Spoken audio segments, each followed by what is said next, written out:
Salamadolio androany sika de ndondera hiresadresaka ny mahakasika ny ako ny 26 jona izay nankalazaintsika tamin'ity androandroany ity izany hoe fankalazana ny fiverenana ny fahaleovantena ny Madagasikara sy ny malagasy rehetra izay manerana ny nosy sy ny any ampitan-dranomasina moa izany mazava ho azy izay niara nisalahy nankalaza an'izany feti-pirenena izany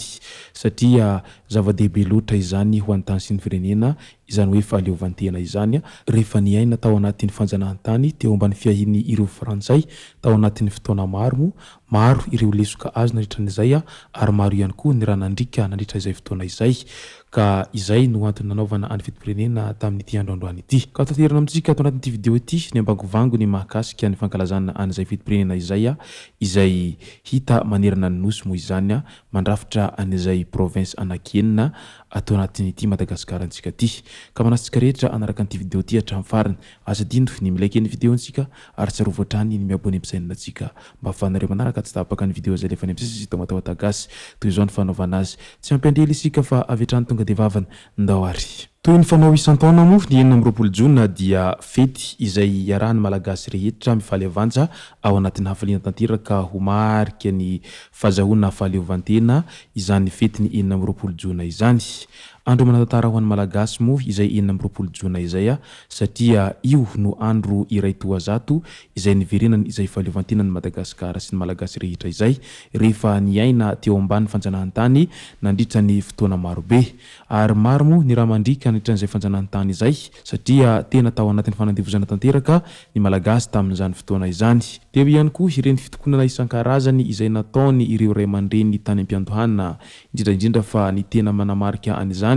ny tamin'ny taona 1947 izay tena nahitana raha mandrika marobe ho an'ireo mahery fony malagasy moa tamin'izany fotoana izany fa taona vitsivitsy taorian'izay izay vao nahazo an'izay fahaleovantena zay ny Madagasikara ka tafiala tao ambanin'izay fiahiny Frantsay izay sika rehetra nanomboka tamin'izany tamin'ny taona 1770 tany ho any rehefa miresaka an'izay fiverenan'ny fahaleovantena ny Madagasikara zay moa sika mazava ho azy tonga ao an-tsaintsika vetrany ilay hoe rainy fahaleovantena izay isany angadina nanana ary nahitana an'izany fahaleovantena izany moa tomboko lahy hajaina Andriamatoa Philbert Tsiranana izay isan'ny filoham-pirenena voalohany raha ho an'ny malagasy ary tsarona foana izy mandraky ty androany ary omembony nahitra hatrany moa satria raha tsy izy dia tsy nisy izay filoham-pirenena voalohany zay etsy andan'izay ihany koa dia tsarona foana ireo rehetra filoham-pirenena izay nifandimby nitondra an'izay Madagasikara izay tao anatin'ny 4 taona be izao ka faly ny rehetra satria naleo tena isika malagasy sy ny Madagasikara fa na dia zany aza dia mipetraka ihany ny fanontaniana amin'ilay hoe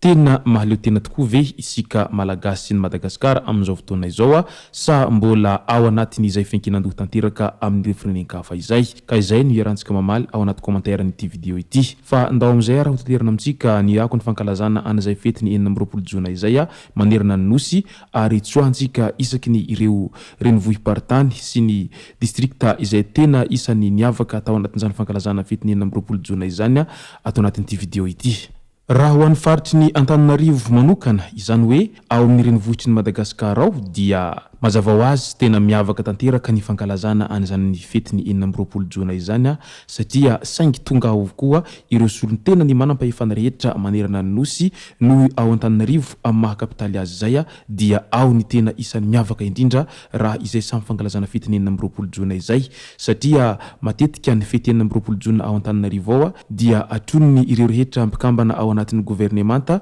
sy ny filoham-pirenena moa izay manome voninahitra an'izany fankalazana fety ny amby 20 jona zay ho any Antananarivo renivohitra ary arahana kabary isan-karazany izay fandimbiazan'ireo manamboninahitra rehetra. Eo ihany koa ny fanehon'ireo tanora talenta izay nanan'izy ireo avy sy ny carnaval marobe izay mamakivaky ny tanàna Antananarivo hatrany amin'izay kianjany Barea ao Antananarivo zay mo ao ny tena anamarihana an'izay fankalazana ny fetin'ny fahaleovantena izay raha ho any Antananarivo renivohitra manokana no asiana resaka hatreto. Tsy ambakan'izany ireo artista marobe izay manotrona sy manafana an'izany lanonana fankalazana ny fetin'ny 20 jona ao Antananarivo renivohitra izany ka dia tena ao anatin'ny ambiance tanteraka raha ny Antananarivo renivohitra raha oharina amin'ireo faritra hafa nandritra ity androandroany tao anatin'izay fankalazana ny firenen'ny fahaleovantenan'i Madagasikara izay. Tsy ambakan'izany ihany koa ireo faritra hafa resaka ohatra amin'izany ny faritany Toamasina izay tena niavaka ihany koa ny filaharam-be mamakivaky ny tanàna izay nandeha eny alohan'ny lapan'ny tanàna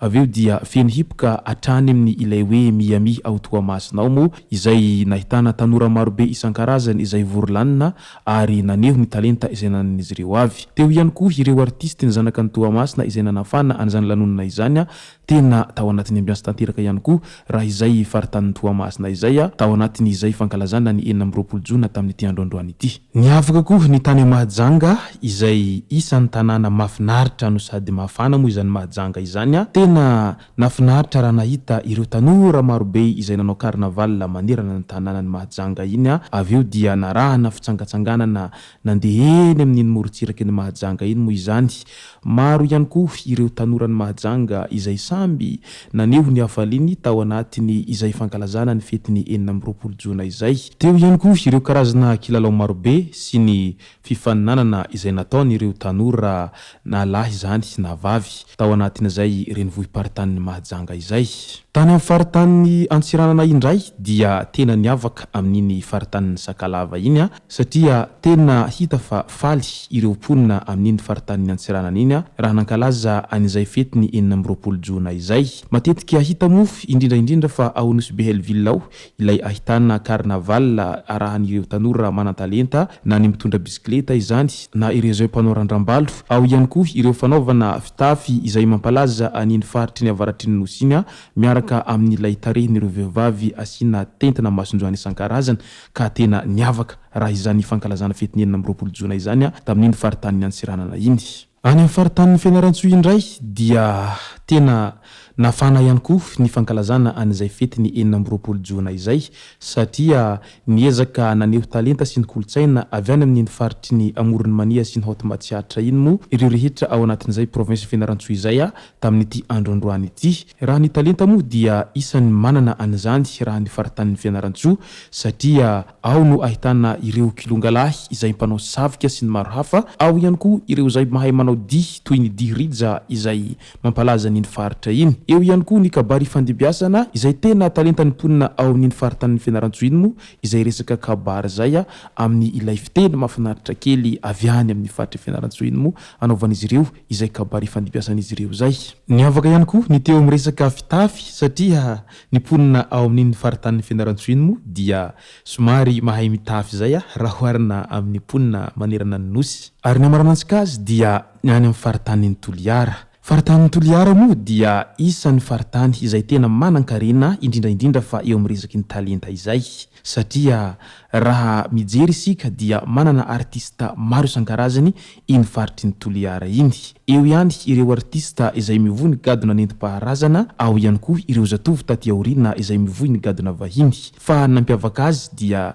ireo izay nivohy ny gadona nentim-paharazana no tena nandray anjara betsaka tamin'ity androandroany ity raha ho an'ny faritan'ny Toliara iny no asiana resaka. Toy ireo any amin'ny faritry ny Menabe sy ny manodidina iny mo dia niavaka izany fanaovana dihy kilalaka sy ny tariny zany. Fa raha ny tany amin'ny faritra Atsimotsimo any kosa dia teo ihany koa ireo izay fanaon'izy ireo amin'ireo manao akapela sy ny maro hafa satria isany manana feo miavaka kely raha izay mponina ao amin'ny faritan'ny Toliara izay raha oharina amin'ny mponina rehetra manerana ny Nosy ary manana talenta izay azo trandrahana tsara ny mponina amin'izay faritry ny Toliara izay. Raha atao bango tokana ny andro ny fankalazana ny fetin'ny 20 jona tamin'ity androany ity dia tena nafinaritra ary tena tao anatin'ny filaminana tanteraka no nankalazana an'izany fiverenana fahaleovantena ny Madagasikara izany ka dia isorana ny voaka rehetra manerana ny nosy izay samy tony avy fa tsy nisy ny raorao sy ny lonilony ary tsy nisy ny fandramatra na koa ny ady. Izay moa no masaka azona roso tomboko lahy sy tomboko vavy misaotra antsika rehetra nanaraka an'ity vidéo ity hatramin'ny farany. Azadiny ny milaiky ny vidéontsika